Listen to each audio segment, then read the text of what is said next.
The car that remembered what he tried to forget. Some stories begin with a scream or a shadow. This one begins with a man who thinks he can escape himself. A body falls, a car speeds off, and the road looks empty again. But nothing is empty to a mind that believes in guilt. In the Twilight Zone, machines don't come alive. The conscience does. And when guilt is driving, even a parked car can chase you. Here is the truth behind you drive. The moment a mind tries to flee a thought and discovers the thought has the keys. A man can outrun a red light, but he cannot outrun his own mind.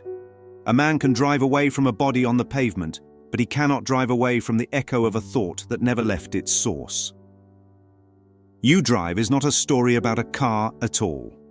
It is a story about guilt taking the wheel. Oliver Pope thinks he has a driving problem. He has a thinking problem. The world calls it a hit and run, but the mind calls it something else. A hit and run is the ego's favorite metaphor.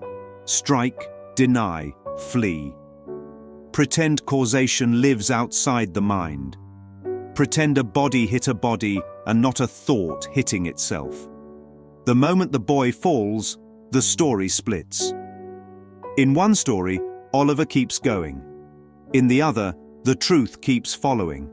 That's why the car becomes alive. Not because Chrome can think, but because guilt demands a witness. Guilt always animates form to keep itself hidden. It will honk, flash, stall, chase, anything but allow a quiet moment of looking. The car becomes the conscience he thinks he can escape. But conscience is not in the chassis. It is in the mind that believed an accident could be real. This episode reveals the metaphysics of run. Where do you run when the thing you fear is inside? Where do you hide when the hider and the hidden are the same? Thoughts don't stay in the garage. They don't stay in the rain. They don't stay at the intersection of 3rd and Park. They travel with the thinker, into the kitchen, into the marriage, into the office, into the silence between two sentences. Oliver's car behaves like the mind under guilt. Lights flashing, intrusive memories. Hood slamming, the panic of exposure. Engine stalling at the scene, refusal to move forward. Driving itself, ego taking control of the narrative. When he tells his wife, the car is falling apart, it is the perfect metaphor. The lie is falling apart. The facade is falling apart. The person he pretended to be is falling apart. Guilt dissolves identity faster than rust dissolves steel. And notice how he treats Pete Radcliffe. Pete is kindness, but guilt makes kindness feel like a threat. Guilt projects its own crime onto the nearest innocent man. The ego says, someone must pay, never realizing it is demanding sacrifice from the very self that made the error. This is why he celebrates Pete's arrest. Not because he wants Pete punished, but because he wants relief from the pressure cooker of his own mind.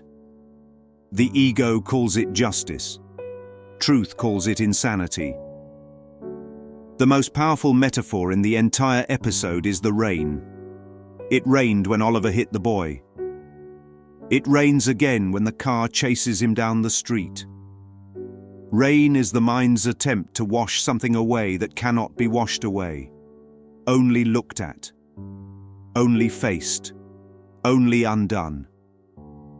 When the car corners him and stops inches before impact, it performs the gentlest miracle. It refuses to kill him. It refuses to punish him. It only opens the passenger door. The invitation is not to die, but to confess. Not to be destroyed, but to be honest. This is how guilt ends. Not with a crash, but with a door opening. Not with fear, but with willingness. The car is not the enemy. The car is the teacher. The car is the mirror of a mind begging to be free. And that final drive to the police station is the holiest moment of the episode. Because the body is walking, but the mind is returning. Returning to responsibility. Returning to cause. Returning to sanity. Returning to the truth that nothing can be healed until it is seen. This story is not about Oliver Pope. It is about the universal moment when the lie finally stops running. When the dream finally turns on its headlights. When the mind finally says, "I did this," and discovers that admission is the beginning of peace, not punishment. Every guilty mind is a stalled engine waiting for ignition. Every hidden thought drives laps around the block until seen. Every conscience has chrome under it. Every car in the Twilight Zone knows the way home.